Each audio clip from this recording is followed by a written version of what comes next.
and they usually encourage farmers, when they are mature, just dispose them to give other calms or other shoes to come up.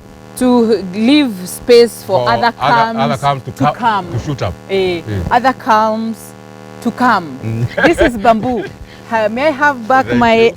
So over to Mr. Mahugo. Yes. And probably Mr. Waithera, you can interact with him. Yes, Mr. Waithera will... Madam Waithera, sorry.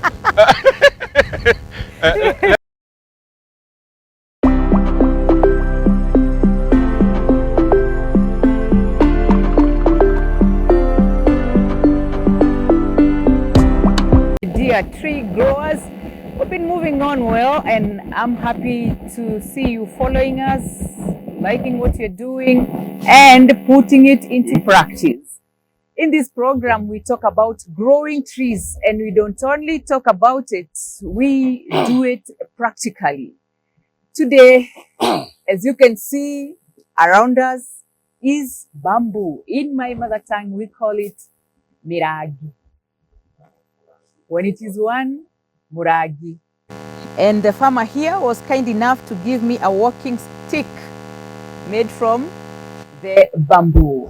As I welcome you, my name is 𝐏𝐲𝐬𝐜𝐿𝐻𝐿, and we are lucky as usual to be accompanied by our tree researcher expert for over 40 years, Bernard Kigwa.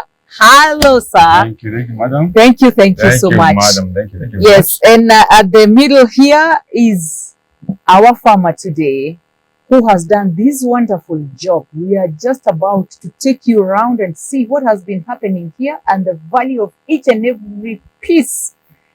His name is Mahugo. Hello, sir. Thank you so much. We have been welcomed. My name is 𝐏𝐲𝐬𝐜𝐿. And before we talk to the farmer, I would like the tree expert to explain to us, why did you bring us to the bamboo? Good morning, viewers, listeners.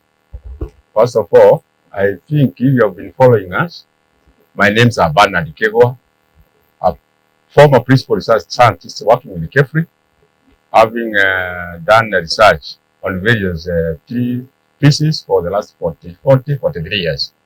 And bamboo is one of the species which we have been dealing with. Fortunately or unfortunately, I've been dealing with the dryland bamboo, but this is a high potential bamboo. And why I talk of highland and the dryland is that there are so many species of bamboo. Some bamboo are well suited, do very well in the high potential areas. When I mean high potential areas is where we have plenty of rainfall, like here in the 𝐃𝐢𝐬𝐬, around this area, we have got a lot of range. When you go to between my former station or my former area of work, rains are very scarce, and therefore they are bamboos which are site specific, which are dryland bamboos. For the time being, because we are in the high potential area, highland area, let's talk of bamboo growing in the high potential areas. To start with, I've decided to bring you or welcome you to this farm or this shamba. It belongs to a farmer called Mr. Joseph Mahugo Mwangi. He will tell us where we are located, where we started in bamboo. But before I even preempt what he's going to tell us, let me say that bamboo is a very versatile tree species, or a very versatile plant. What do you mean by the word versatile? That's where I'm coming to. Bamboo, when I talk of versatility, is that it has got very many uses, uncountable. Versatility means across whatever you think about, bamboo has got a lot of uses. One, bamboo, the first thing, when you talk of bamboo, we talk of soil conservation and riverbank stabilization. Is a very good species. And wherever you see water flowing and the bamboo is grown there, water, there is no need even for purifying water. All these bottled water you see around in the shops and everywhere, they are running in rivers where bamboo is growing. That is the first and foremost use of bamboo. The other use of bamboo is that it has got so many end uses. One, we have got the trunk itself is good for charcoal. Charcoal, this one now. This one. A bamboo which has grown over 5 years, you can get a very good charcoal from bamboo. And it has got very high calorific value. High calorific value means very much heat, unlike other species whereby ukipata gunia makaa gunia moja unaona species zingine unachukua na mkono moja, but of bamboo a bag of charcoal itakuwa ngumu sana kuinua juu. Meaning some little charcoal from bamboo will give you can cook you very well. The other thing is this bamboo, people have been seeing it a bother and a problem, especially we are getting to high tech or technology, IT. Yes. Instead of farmers sending them to go and buy those long pipes to harness or to make the PV to get whatever aerial. A very straight bamboo like this one you see here. Can go up to the second and third floor of a building. True. Where you just tie your aerial for the TV.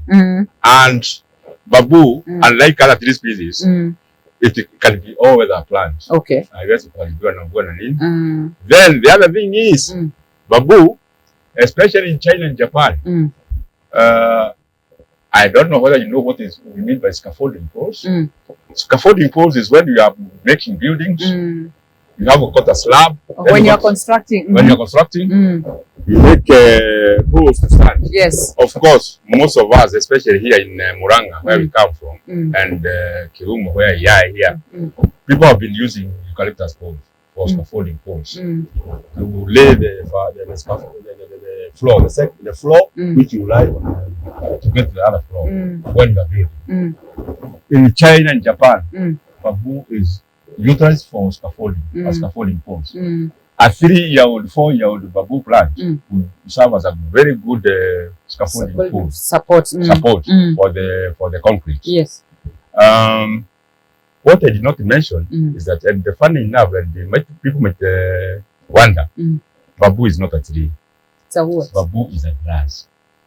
Bamboo ni nyasi, and it is in the Gramineae family.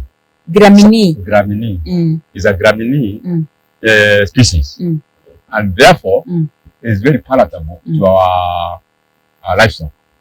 You might see the farmer, or you might visit wherever he is rearing goats or cows. The leaves are very palatable to these ones. These ones, they are very palatable to our wildlife. I mean our livestock. And especially wakati ya kiangazi, when there is no feed, it serves as an alternative to our livestock. Wow. The other thing is, in value addition, bamboo you can make so many things. From the leaves, from the bark. You might get the pen holders. You can get cutting blades, such bacoras from the bamboo tree species. Otherwise, this is a mat from bamboo. Wow. And you see how it looks. Smart and unique. Otherwise, bamboo has got that's why I started saying bamboo is a very versatile species. Yes. So we are here telling our fellow tree growers that we are not just growing a tree, but we are growing a tree of value. What? Grass. Some long grass with a lot of value. Some very long grass. Yes. Long grass with a lot of value. Wait a minute. I was told I can feed from this tree.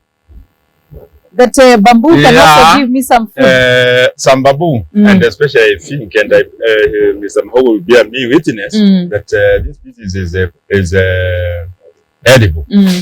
And I don't mean that you eat the stem of the bamboo. You can see, just point at that shoot. This shoot is overgrown. The one in the middle there. This one. That one, if you just uproot it, leave the roots alone, go to the stem itself. Then you just cut into slices. You can you can grate it, such that you can mix it with your food, but you have to boil, of course, Not all baboons are edible, but this one is edible. Then you can also make some chips. I don't mean potato chips, but bamboo chips. From the Chips from the shoots. From the shoots. Hey. They are very edible. In fact, I ate a lot of them when I was in Japan, when I visited China, and they are very edible. Yes. And in any case, when you come to do the propagation, because Mr. Mahugo will talk about it. Yes. You see, you might wait for a baboon to get seeds, and you might get watering. Baboon can even seed after 500 years. Such that 500. No, I'm not kidding. Yeah. Otherwise, when you want to plant baboon, you do it from the stems. Oh, you not see the this, shoots. You see this, not the shoots. You see this stem? This mature enough. But of course, you should go to the tip in between, not the last, not the lowest. You see, these are called nodes. These are called nodes. So the place that looks like joints. These are nodes. It depends on your seed bed.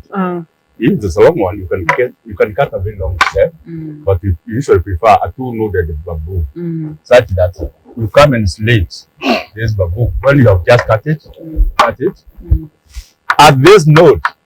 But he's going to tell us how he usually propagates.